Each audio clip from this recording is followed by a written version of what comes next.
Taurus, hi! Welcome to Mystic Queen PH. At ito ang inyong energy update for March 16 to 31, 2025. So if you're interested in private readings, meron tayong link sa description at sa pinned comment. Paka-check nyo na lang information kung paano mag-book for a private reading. And please subscribe to our channel to show your support. Like, share this video. At comment na rin kayo kung kayo ay naka-resonate. Okay. Let's see, Taurus.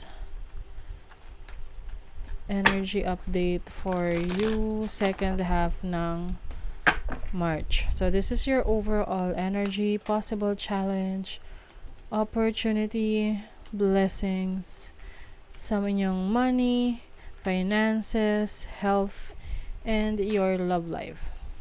Bottom of the deck is the Hanged One. Meron ditong reassessment ng situation mo. Parang you're trying to figure things out. Kumbaga, hindi ka kaagad sumusugod. Pinag-iisipan mo muna. The Chariot. Alam mo yung tipong ready ka na. Pero, biglang, oops, teka muna. Ganon. Bakit? Bakit parang nagbago yung isip mo? Overall energy. You have the Strength card. So, the Strength is about your physical strength. So, ngayong second half ng March, you will choose to be strong. Strong in a way na strong ka sa physical na aspeto ng buhay mo. Or kung may mga challenges man sa'yo, mas pinipili mong maging malakas. Especially that may mga tao ring umaasa sa'yo. This can be your family, your employees, kung meron kang business, or yung mga taong naniniwala sa kakayanan mo. Your challenge is the Six of Pentacles. As a challenge, maaring you are giving away too much, no? You are giving a lot sa mga taong hindi naman din deserve. Maaring wala ka lang tinitira para sa sarili mo. That's why nagre-reassess ka ng situation mo na, oops, teka muna, baka hindi ko pa pwedeng gawin, mga ganon. Your opportunity is the Ten of Pentacles. Opportunity to gain a lot of income, money, stability in your finances. I see, meron ditong magandang deal sa business, no? Kung ikaw ay nagnenegosyo, maaring papasok ka sa isang beneficial na business relationship. Some of you may opportunity na makapag-ayos ng inyong mga ari-arian. Lalo na kung meron kang kailangang asikasuhin na mana from your parents or your lolo-lola.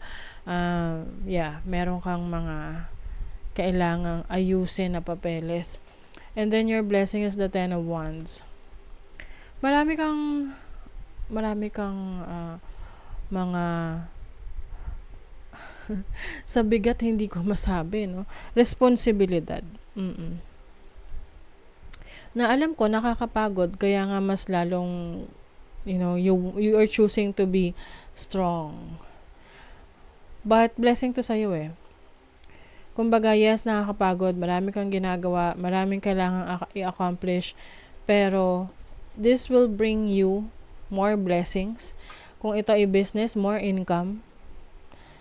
Kung ito ay trabaho, maaring mas marirecognize ka sa workplace mo kasi marami kang kayang gawin. Your money is the Nine of Cups. So, merong fulfillment ng iyong wishes. Meron ditong bibili ng cellphone. Bibili ng cellphone yung kanyang yung kanyang talagang goal na cellphone. Mabibili mo na. Na parang finally, pagkatapos ng paghihintay mo, mabibili mo na yung gadget na gusto mo. And then your career, Oracle of Cups. Some of you, masaya kayo sa trabaho nyo, no? Masaya kayo sa career path nyo, whether this is part of a company or ikaw yung may business. You are putting a lot of work. Binibigay mo talaga yung best mo for your career. Kasi this is a nurturing energy. I also see you becoming more creative sa career mo. So, pwedeng ang trabaho mo, ang source of income mo ay pagiging creative. Can be content creation or pagpipaint and binibenta mo yung painting mo. Some of you naman may kinalaman sa spirituality yung business ninyo.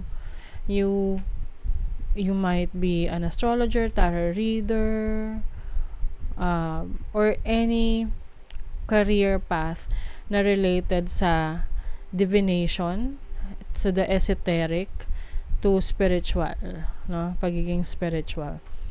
And then, your health, you have the Ten of Swords. May mga back pains kayo, no? Ang hirap pag may back pains. Kasi ako, I also experience back pains. Because of my lifestyle na rin. So, maaring meron kayong kailangang baguhin sa lifestyle ninyo. Lalo na kung nakakaramdam kayo ng pananakit ng likod. Or you can have a massage, yung full body massage. Mga 2 oras. Kasi talagang nakakaginhawa siya. Oo. And also, sa movements, syempre, lalo na kung sedentary yung lifestyle mo, lagi ka nakaupo, or wala masyadong movement. And then, your love life, 7 of Cups, meron ditong hindi na siya sigurado sa nararamdaman niya sa kanyang person. Maaring confused. Someone here is confused. Baka hindi na niya nakukuha yung ina-expect niya sa kanyang person, hindi niya nararamdaman yung pagmamahal. Or maari rin naman yung iba sa inyo, nababaling na sa iba yung attention nyo. That's why you are reassessing your situation na mahal ko pa ba siya? Ganon. Or tutuloy ko pa ba to? 'Di ba? If you're single, pwedeng merong person na gugustuhan mo, but at the same time, hindi ka sigurado sa intentions niya sa'yo. So, kung hindi ka sigurado, then ibig sabihin nun, hindi ka talaga fully 100% into that person kahit gusto mo. May travel opportunities, long distance to, so pwedeng kayo ay magta-travel sa ibang bansa.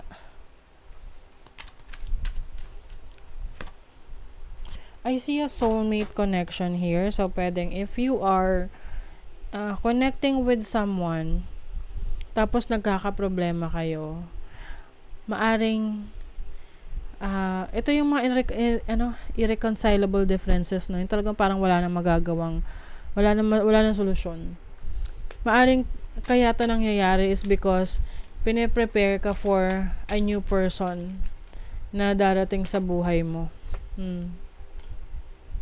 Yeah. Merong new person. Kaya nga yung iba, may mga cases na, kaka-break lang, tapos after a few months, na-engage na agad, kinasal na. 'Di ba? Alam niyo yung taxi cab theory. Ganon. Shapeshift. Someone might be changing their, may nagbabago ng pakikitungo sa'yo. Kaya, nagda-doubt ka sa kanyang intention. Kaya siguro ganon is, maaring that person is meant to move out of your life, no? Kasi may evolution dito. Transformation. Love people, love them with all your heart. Just be sure to love yourself first. Yes. If you're someone na nagsisilbi para sa iba, na lagi na lang sila yung inuuna mo, at wala ka namang nakukuhang benepisyo doon. I mean, yes, meron mga ginagawa tayo para sa mahal natin na hindi tayo humihingi ng kapalit. Kaya lang, paano kung inaabuso na tayo, 'di ba? So, you will also take care of yourself, and you will look into yourself na masaya ka ba? 'Di ba? You're gonna ask yourself, Masaya ka ba? Your thinking will either make your happiness or take your happiness. You choose. Kaya nga you are reassessing your situation. If you're happy, if you're contented with your situation, kasi kung hindi, you need to make that change. You have to follow your happiness. Kung saan ka mas magiging masaya, saan ka mas magiging fulfilled. Okay? So that is your reading, Taurus. Thank you so much. See you again.